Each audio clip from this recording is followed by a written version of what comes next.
Big pass நிகழ்ச்சியில் கடந்த வாரம் போட்டியாளர்கள் காட்டிய நடத்தை குறித்து நடிகர் விஜய் சேதுபதி கடும் கோபத்தில் பேசும் ப்ரோமோ தற்போது வைரலாகி வருகிறது. பிரபல தொலைக்காட்சியில் ஒளிபரப்பாகி வரும் பிக் பாஸ் தமிழ் 9 கடந்த 5ஆம் தேதி 20 போட்டியாளர்களுடன் தொடங்கியது. இதுவரை 3 போட்டியாளர்கள் வெளியேறியுள்ள நிலையில் இந்த வாரம் யார் வெளியேறப் போகிறார் என்ற கேள்வி ரசிகர்களிடையே பரபரப்பாக பேசப்படுகிறது.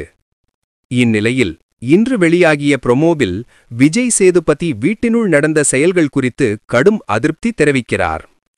போட்டியாளர்கள் மத்தியில் ஏற்பட்ட சண்டைகள், ஒழுங்கு மீறல்கள், மரியாதையற்ற பேச்சுகள் அனைத்தும் அவரை கோபம் கொள்ள வைத்திருக்கிறது போல. இன்றைய எபிசோடில் கம்ருதீன் சண்டையா, ஆதிரையின் எல்லை மீறலா அல்லது கலையின் திடீர் கோபமா, எது பற்றி விவாதம் வெடிக்கப் போகிறது என்பதற்காக ரசிகர்கள் ஆவலோடு காத்திருக்கின்றனர். மொத்தத்தில் இன்றைய பிக் பாஸ் எபிசோட் அனல் பறக்கப் போவதாக சொல்லலாம்.